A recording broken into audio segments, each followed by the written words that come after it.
जी राम राम सबको। आज हम यूनिफॉर्म सिविल कोड को डिस्कस कर लेते हैं और इससे रिलेटेड इंपॉर्टेंट जो क्वेश्चंस बनते हैं वो भी।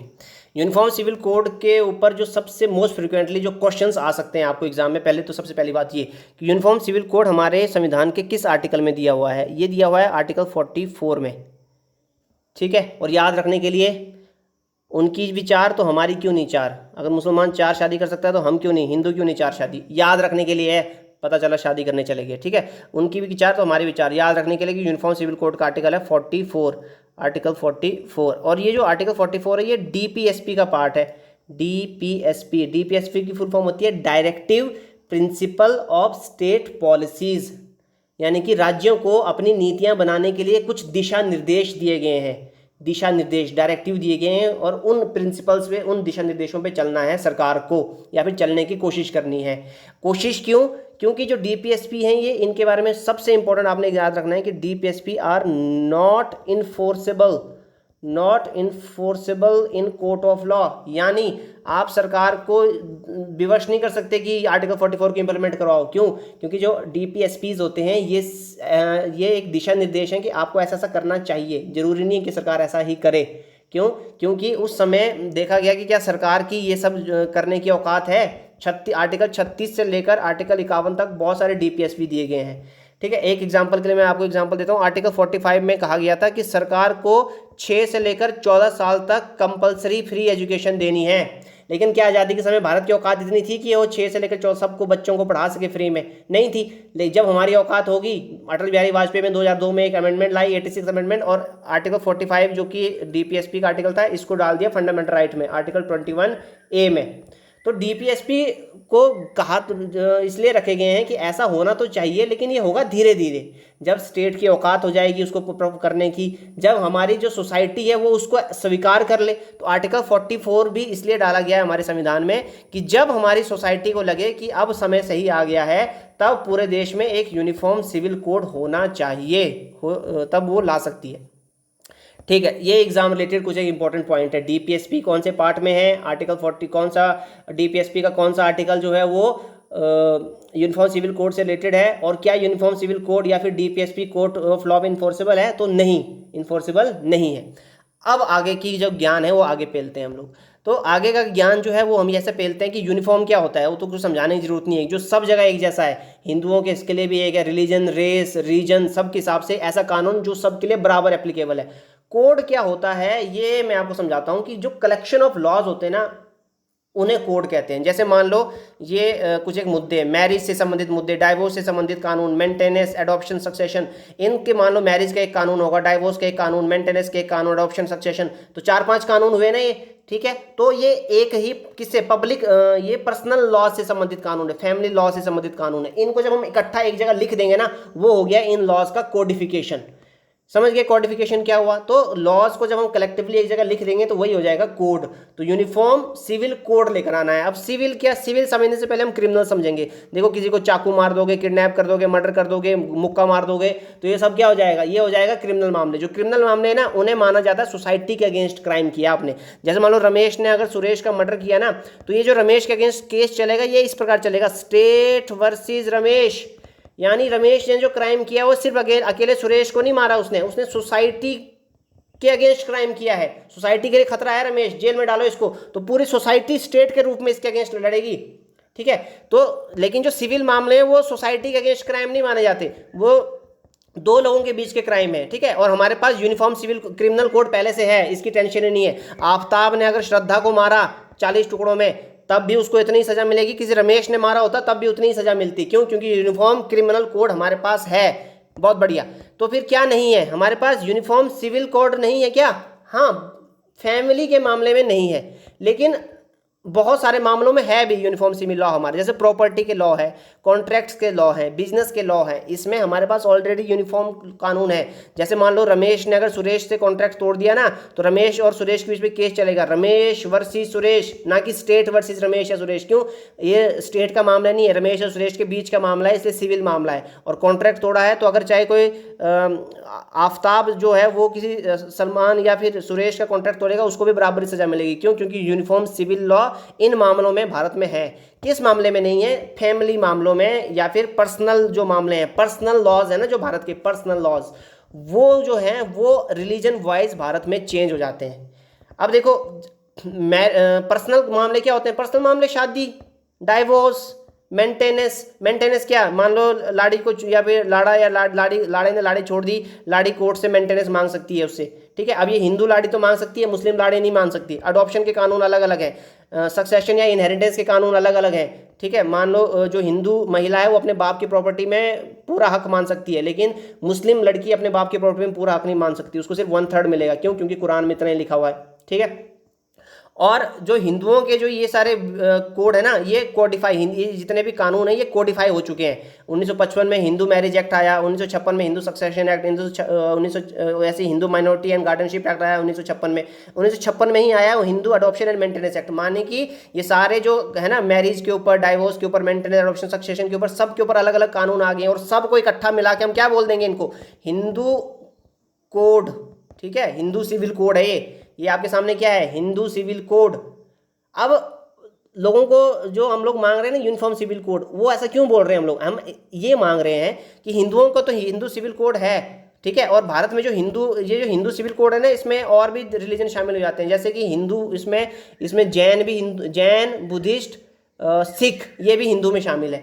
तो हिंदू, जैन, बुद्ध और सिख का तो एक ही कोड है हमारे पास, लेकिन इसके अलावा मुसलमानों का जो कानून है वो शरीयत के हिसाब से चलता है। उनका तो कोडिफाई ही नहीं है कानून, यानी कि मैरिज, डाइवोर्स, मेंटेनेंस, अडॉप्शन, इनका कानून है ही नहीं। बस इतना लिख दिया 1937 में एक कानून आया था कि शरिया के हिसाब से चलेगा जी, इनका जो पर्सनल लॉ है वो शरिया के हिसाब से चलेगा, उसको बोलते हैं मुस्लिम पर्सनल लॉ या फिर शरीयत एक्ट, मुस्लिम पर्सनल लॉ एक्ट या फिर शरीयत एक्ट 1937।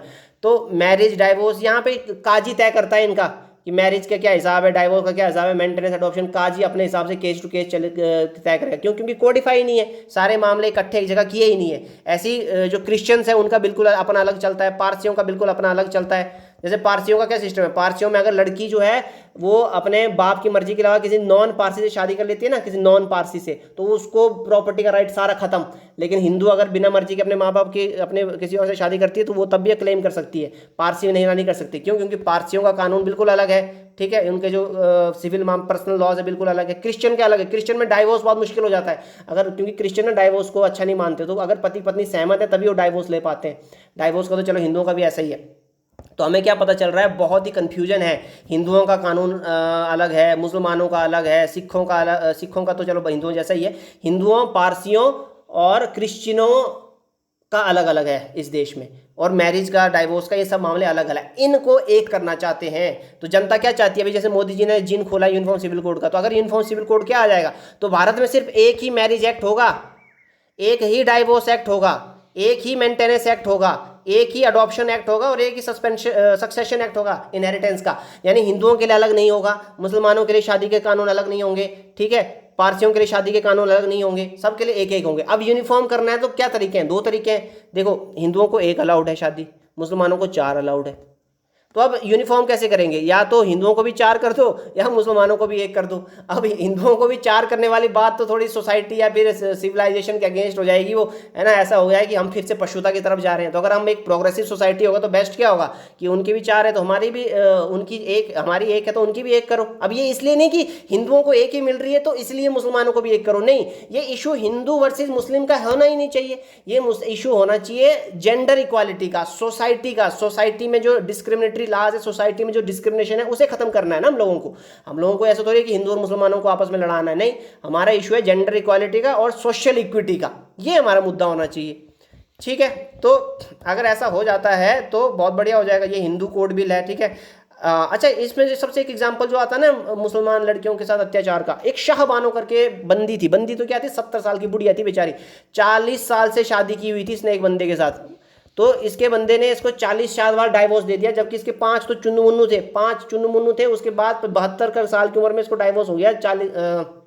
40 साल की शादी के बाद। अब ये बेचारी गई सुप्रीम कोर्ट ने बोला इसको कि सेक्शन 125 जो कि मेंटेनेंस के लिए है सीआरपीसी का, उसके तहत बोला, उसके लाड़े को बोला कि तुझे इसको मेंटेनेंस देनी पड़ेगी जिंदगी भर। इसका लाड़ा था तगड़ा बड़ा मुल्ला, इसके लाड़े ने सारे मुल्ले इकट्ठे किए और राजीव गांधी को चोड़े हुए। राजीव गांधी डर गया। राजीव गांधी ने सुप्रीम कोर्ट के फैसले को पलटने के लिए Muslim women protection of rights and divorce act लिया है। अभी यहाँ पे प्रोटेक्शन लिख के ना ऐसा मत समझो कि इन्होंने बहुत अच्छा कर दिया मुस्लिम महिलाओं के साथ, नहीं, इस एक्ट ने क्या कर दिया, जो सुप्रीम कोर्ट का फैसला था उसको ओवरटर्न कर दिया। मतलब शाहबानों का जो मेंटेनेंस मिलनी थी वो खत्म।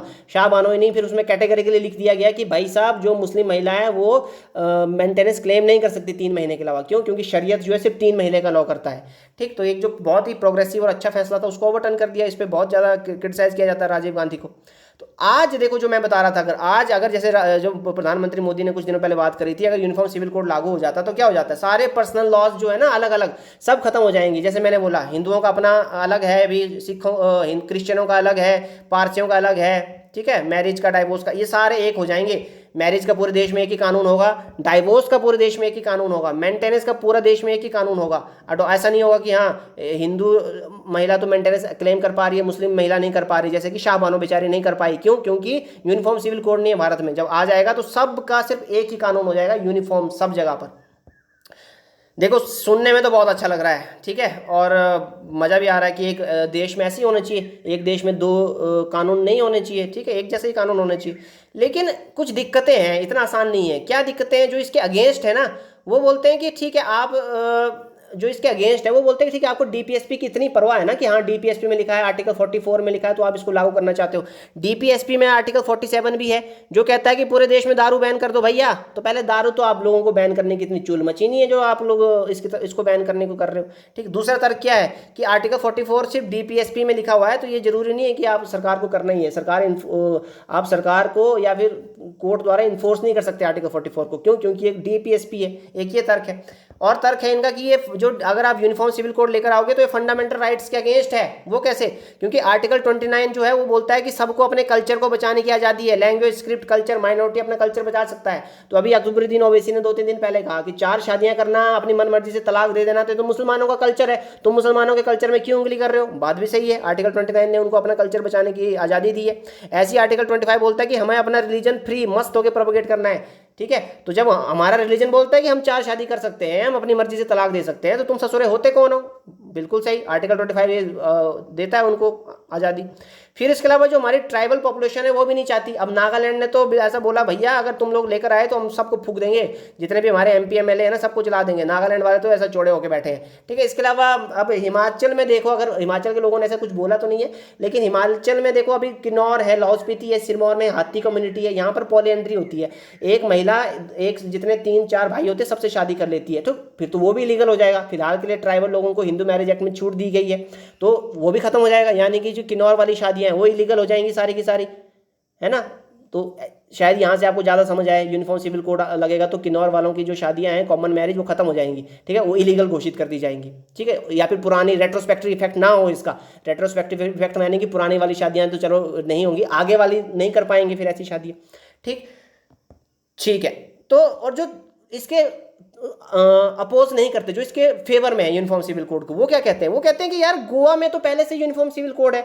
गोवा में क्यों है? क्योंकि गोवा में पुर्तगालियों का राज था और वहां पे पुर्तगालियों ने 1867 में एक यूनिफॉर्म सिविल कोड बनाया था, तो वो वहां चल रहा था। जब गोवा में हो सकता है तो पूरे भारत में क्यों नहीं हो सकता? एक ये तर्क है। दूसरा तर्क ये है कि जब आपने हिंदुओं का हिंदू कोड बना दिया तो आर्टिकल 25 तो हिंदुओं के लिए भी था भाई, है ना, कि हिंदू जो है उसमें शास्त्रों के हिसाब से जो हिंदू को अगर अपनी पत्नी से बेटा नहीं होता है तो वो दूसरी शादी कर सकता है। किस तर्क पर? कि अगर जब तक उसका बेटा उसका अंतिम संस्कार नहीं करेगा तब तक उसको मोक्ष नहीं मिलेगा। इस तर्क पर वो दूसरी शादी कर सकता है। लेकिन आपने हिंदू मैरिज एक्ट में इस चीज़ को इलीगल कर दिया दूसरी शादी को, तो कभी भी नहीं कर सकता। तो जब आर्टिकल 25 आपने हमें हिंदुओं को डंडा दिया तो मुसलमानों को भी दो। ठीक है, हिंदुओं का ये तर्क है। ठीक है, हाँ, लेकिन जो अपने मुसलमान भाइयों क्या बोल रहे हैं? वो बोल रहे हैं भैया तुम हिंदुओं ने, तुमने तो डंडा ले लिया, अब तुमने लिया तो जबरदस्ती हम भी ले, हमारे पीछे क्यों पड़े हो, हमने नहीं करना। लेकिन अगर अब उन मुसलमान भाइयों को समझाने के लिए फिर लोग बोलते हैं कि यार कई ज़्यादा देश हैं जैसे टूनिशिया है, टर्की है, उन्होंने पॉलीगैमी, एक से ज़्यादा शादी को अबॉलिश कर दिया है। टर्की में, इजिप्ट में, जॉर्डन में और बहुत सारी इतने सारे देश हैं, यहाँ पर यूनिफॉर्म सिविल कोड जैसा ही सिस्टम चल रहा है। यहाँ पर जो है उन्होंने अपने पर्सनल लॉज को रिफॉर्म कर दिया है, यहाँ पे एक से ज़्यादा शादी पॉलीगैमी वगैरह बंद है, तो तुम लोग भी कर लो, ठीक है। ऐसे तर्क दिए जाते हैं। फिर सुप्रीम कोर्ट का हवाला दिया जाता है। सुप्रीम कोर्ट भी बार बार बोलता है भाई कि यार ले आओ यूनिफॉर्म सिविल कोड, इससे क्या होगा, बोला a common civil code will help the cause of national integration होगी, बोला इससे यूनिटी बढ़ेगी by removing desperate loyalties to laws that have conflicting ideologies, ठीक है। लोग अपने अपने लॉज के लिए लॉयल है, बोला वो सब देश के लिए हानिकारक है, बोला देश में यूनिटी नहीं है, इंटीग्रिटी नहीं है। तो ये सुप्रीम कोर्ट का तर्क है। अच्छा, अब ये होना चाहिए या नहीं होना चाहिए, इसमें 21st जो लॉ कमीशन था ना पिछला, उसने तो क्लियर कट बोला कि इसकी जरूरत नहीं है, अभी फिलहाल नहीं होना चाहिए, नाइदर नेसेसरी नॉट रिक्वायर्ड बोला 21st लॉ कमीशन ने। और उनकी बातों में ना बहुत दम भी लगता है 21st लॉ कमीशन में। उन्होंने क्या बोला, पहला तर्क दिया है कि यार आप एक काम करो, यूनिफॉर्म सिविल कोड लाने के बजाय हर की पूरे देश भर के लिए सिर्फ एक ही शादी का एक ही कानून, आप एक काम करो, पहले तो जो कस्टमरी लॉज है ना भारत में, उनको जो कोडिफाई नहीं है उनको कोडिफाई तो करो। कोडिफाई करने का मतलब जैसे हिंदुओं के सारे कानून कोडिफाई कर दिए ना हम लोगों ने, ऊपर देखा था, ये देखो सारे कानून कोडिफाई कर दिए हम लोगों ने, इकट्ठा मैरिज, सक्सेशन, मैरिज, सारे कानून बना दिए, कोडिफाई कर दिए। मुसलमानों के तो कानून कोडिफाई तक नहीं है, उन्होंने सिर्फ लिख दिया है कि 1937 को एक्ट में शरिया के हिसाब से चलेगा। अब शरिया के हिसाब से तो ऐसा है कि काजी की इंटरप्रिटेशन है, काजी जो इंटरप्रेट करेगा वो होगा, क्यों, फाइनल इंटरप्रिटेशन तो काजी की होगी, ठीक है। तो अब कोर्ट को तो पता नहीं शरिया, ठीक है, और कोर्ट के पास वैसे भी नहीं जाएंगे मामले, पर्सनल मामले जाएंगे काजी के पास 1937 के कानून के हिसाब से। तो आप पहले बहुत सारे जो कस्टमरी लॉज हैं, जैसे मुसलमानों का लॉ है या ट्राइबल्स का लॉ है, उन्हें पहले कोशिश करो कि कोडिफाई करो, ठीक है। तो नागालैंड वालों के पास जाओ, नागालैंड वालों को देखो कि ठीक है, आपको जो जो दिक्कतें हैं आपसे पूछेंगे, हम आपसे पूछ के ही आपके कानूनों को कोडिफाई करेंगे, ठीक है। तो कोडिफाई कर लिया आप लोगों ने कानून, फिर कोडिफाई करने के बाद उसमें देखो कि कौन कौन सी जगह पर जो है वो जेंडर के खिलाफ जा रहे हैं कानून, जो फैमिली लॉज है, पर्सनल लॉज है, वो कहाँ कहाँ जेंडर के खिलाफ जा रहे हैं, ठीक है। और देखो जो रिलीजियस नॉन रिलीजियस लॉज है भारत में, जैसे कि स्पेशल मैरिज एक्ट है एक 1954 का, उसमें भी बहुत सारी खामियां हैं, उनको भी ठीक करो, ठीक है। ट्राइबल कम्युनिटीज़ हैं, अगर यूनिफॉर्म सिविल कोड आता है तो बोले ट्राइबल कम्युनिटीज़ को तो बाहर रखो भाई, ये इनका सजेशन है, ठीक है। और क्या सॉल्यूशन दिए इन्होंने कि जो मैरिज रजिस्ट्रेशन है वो भारत में कंपलसरी करो। अच्छा, यूनिफॉर्म एज ऑफ कंसेंट लेकर आओ, चलो शुरू करो, यहाँ से शुरू कर सकते हैं आप लोग। यूनिफॉर्म एज ऑफ कंसेंट, जैसे कि बात भी हो रही थी ना अभी, 18 साल से लड़कियों की उम्र 21 साल कर दो। आप कहाँ 21 साल की बात कर रहे हो, कई जगह पर जैसे मुसलमानों के कल्चर में तो क्या है ना, अगर प्यूबर्टी आ जाती है ना किसी लड़की की, प्यूबर्टी यानी कि अगर उसके पीरियड शुरू हो जाते हैं, वो चाहे 9 साल की उम्र में हो जाते हैं, 10 साल की उम्र में, वो शादी के लायक मानी जाती है। ये प्रॉफेट मोहम्मद के हिसाब से चलते हैं कि प्रॉफेट मोहम्मद ने 6 साल की लड़की से शादी करी थी और 9 साल में उस लड़की से फिजिकल रिलेशन बनाए थे, क्यों, क्योंकि 9 साल में उसको प्यूबर्टी आ गई होगी। तो जब प्रॉफेट मोहम्मद कर सकते हैं तो हम भी कर सकते हैं। तो ये कुछ एक मामले हैं जहां पर किया जा सकता है कि आप एक काम करो, जो जो मुस्लिम के पर्सनल लॉज में चीज़ें गलत हैं उनको पकड़ो, उनको छांटो और उन्हें ठीक करो। तो जब यूनिफॉर्म एज ऑफ कंसेंट आ जाएगा भारत में तो ये एक आगे स्टेप होगा। तो धीरे धीरे यानी कि स्टेप बाय स्टेप आगे बढ़ो। हर एक मामले का मसला क्या है कि हर जगह से हम क्या करेंगे, मुसलमानों का भी कानून उठाएंगे, हिंदुओं का भी उठाओ, पारसियों का उठाओ, क्रिश्चियन का उठाओ, ठीक है। ये सबको यूनिफॉर्म बनाने के बजाय मुसलमानों के में कुछ अच्छा भी होगा, सब बुराई थोड़ी होगा। मुसलमानों में जो बुरा है उनको छांटो, हिंदुओं में जो बुरा है, हिंदुओं के कानून में भी अभी काफ़ी कुछ बुराई है, उनको छांट के हटा दो। पारसियों वालों में जो बुरा है उसको हटा दो, क्रिश्चियन वालों में जो बुरा है उसको हटा दो, ठीक है। तो सबके अलग अलग पहले करो, तो धीरे धीरे इसको आगे बढ़ाओ। कुल मिला के जो 21st लॉ कमीशन था उसने कहा था कि अभी फिलहाल ज़रूरत नहीं है, ठीक है। और अभी जो 22nd लॉ कमीशन अभी चला हुआ है उसको 2024 तक एक्सटेंड किया है, उसने फिर से सजेशन मांगे हैं। और मेरे हिसाब से, मेरे जो पर्सनल सजेशन है ना, एज सच अगर आ भी जाता है ये कानून यूनिफॉर्म सिविल कोड, इससे हिंदुओं को कोई खास फ़ायदा तो नहीं होगा, ठीक है। अगर आप ये बात कर रहे हो ना कि अगर कोई हिंदू की हाँ कि ठीक है उनको हमारे साथ हुआ तो उनके साथ भी होना चाहिए, नहीं, ये कोई तर्क नहीं है। आप अगर सिविलाइज्ड हो, ठीक है, तो अच्छी बात है ना, आप सिविलाइज्ड हो, वो नहीं है तो ठीक है, आप सिविलाइज्ड रहो कम से कम, ठीक। तो और ऊपर से इससे कोई हिंदुओं को और भी ज़्यादा कोई फायदा ऐसा होना। हाँ, पॉपुलेशन कंट्रोल का कानून लाया जा सकता है अलग से कि हाँ, आप ऐसा नहीं कि हाँ मुसलमान एक 4 बीवियों से 40 बच्चे पैदा कर रहा है, वो नहीं होना चाहिए। और वो ये भी बहुत कम हो रहा है वैसे, अब मुसलमानों में भी जो बर्थ रेट है वो कम हो रही है।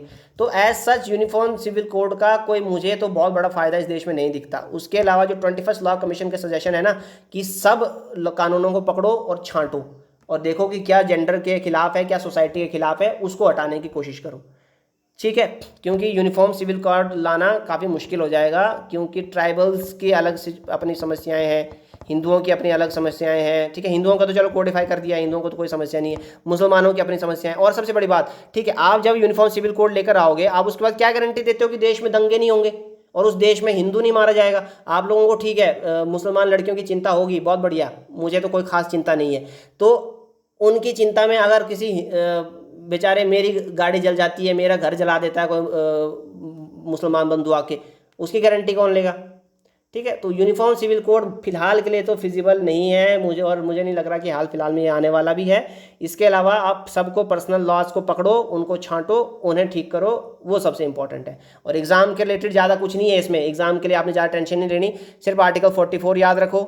आप याद रखो DPSP क्या होता है, ठीक है, इन्फोर्सेबल है या नहीं, बहुत बढ़िया। बाकी अगर रिटर्न एग्जाम है तो उसमें आप तर्क याद रख सकते हो कि क्यों नहीं और क्यों होना चाहिए। और एक एंड में कंक्लूजन देने के लिए याद रखना कि 21st जो लॉ कमीशन है उसने not desirable at the time कहा था, और 21st लॉ कमीशन के जो तर्क थे कि पहले आप क्या करो, कानूनों को छांटो, ठीक है, एज ऑफ कंसेंट लेकर आओ, रजिस्ट्रेशन कंपलसरी करो, ये सारे जो तर्क हैं ये हम लोग कंक्लूजन में लिख सकते हैं।